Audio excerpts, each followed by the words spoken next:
Hello বন্ধুরা, তো আজকে সকাল সকাল আপনাদের সামনে একটা ব্লগ ভিডিও নিয়ে চলে আসলাম। আসলে আমি সকালবেলাটা কীভাবে সময় পার করি সেটা আপনাদের সাথে শেয়ার করব। তো সর্বপ্রথমে আমি সকালবেলা আমার বাচ্চাকে নাস্তা করাই। তো আমার বাচ্চার নাস্তা হচ্ছে চাউমিন, যেটা আমি সিদ্ধ করে খাওয়াই। তারপর খেতে চায় না, জোর করে আমার খাওয়াইতে হয়।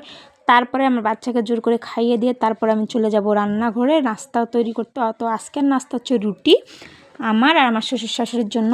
তো রান্নাঘরে আসার আগেই আমি আগে আমার উঠান টুঠান সব ঝাড় দিয়ে তারপর রান্নাঘরে চলে আসি। প্রত্যেকটা মেয়েই সকালবেলা উঠে কাজে ব্যস্ত থাকে।